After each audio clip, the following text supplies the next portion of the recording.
Hello, Mallards. It is, I have no idea what day because I'm not posting this today. It's Saturday for me. But I'm going to see high schoolers in a production tonight, which is definitely the video I'm posting today. So I don't know what day it is for you, but we're here with the Curious Correspondence Club. We have 5 of these left. We are gonna finish it if it kills us. It might kill us. Yeah. But I feel like we need to finish them in order to move on to the...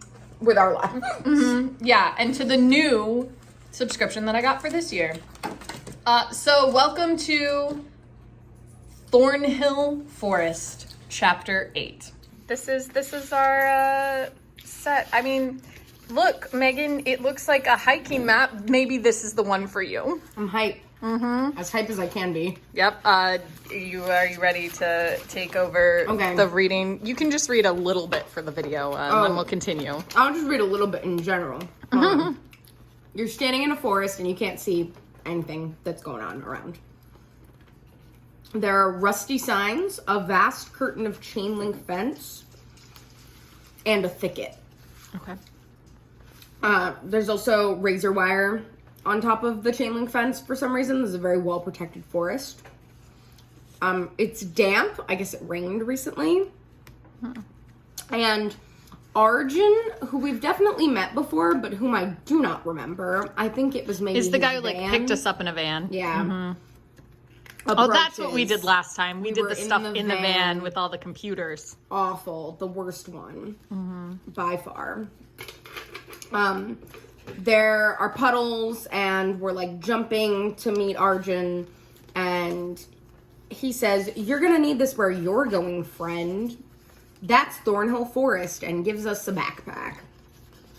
"This place is ancient," Arjun says.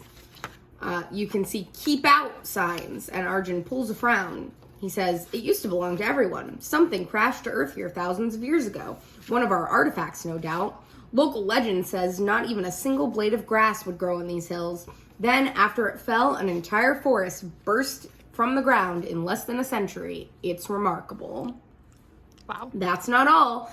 It's said that at the heart of the forest, right where it fell, a tree grew that pushed the rock aside and swallowed up the object, holding it inside its trunk. People have been coming to Thornhill Forest for centuries. It is littered with stone circles and ancient totems. Now these logging goons reckon it's theirs. They're hell-bent on tearing it down to find the artifact. Ah. Okay. Just so you know, that part that you heard ended here. And all of this was telling you that there's a man who left you a compass and his pocket knife and some Polaroids. And he might be hidden in the middle of the forest because he might have communed with the tree. Yeah. To save the tree from an evil logging company. And also he cut you a gap in the fence. So now we're in the forest with this ranger stuff. This does have a more promising premise for my personal tastes as a person who owns 2 different games where the whole point is to just go hiking. But mostly, this magazine cover is about mushrooms. This month's comprehensive guide to forest fungi, which is very Megan. I don't want to get my hopes up because that story was terrible, but mushrooms. At least the theme is fun. We did not check in the middle of this at all. We were too frustrated. Yeah.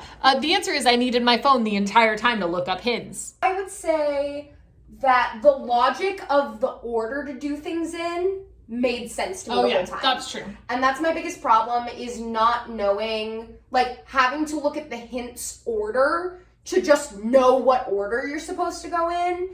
Frustrates me from a game design perspective. And also, we could solve at least one of the Polaroids without the hint, and we solved the map without a hint. Yeah. At least, like, what we were supposed to do sort of with the, like, selecting landmarks thing. We got that. I think the compass didn't make any sense. And because they say that your needle always points to the center, but not that you're holding your compass upside down. They don't tell you to hold your compass upside down they say adjust north for this. Yeah. But they don't say, and the compass didn't have north, south, east, and west labeled on it. And also, like, I was messing around with the compass, which is how I popped the hole out that eventually we use. But, like, nothing told me that there was something to pop out. And I may not have noticed. Yeah. Like, yeah, I don't know. And we only noticed because we got it wrong once and then tried to figure it out. But I liked that a lot of the solutions spelt words. So you knew when you'd done something wrong if it wasn't a word that made sense. Yeah, that was helpful. And we felt like we knew what category the solutions were going to be in, which was helpful because a lot of times when we do this, we have no idea what the solution is going to be. And so we get random things and we're like, sure, maybe that works. I would say that most of the time, the tools in the little tool thing and what Polaroids they went with also made sense and we could figure out, which I appreciated. Yeah, I would say that's true too. But I just think that the hints system should not be called hints. Yeah, it's instructions. Because it's necessary.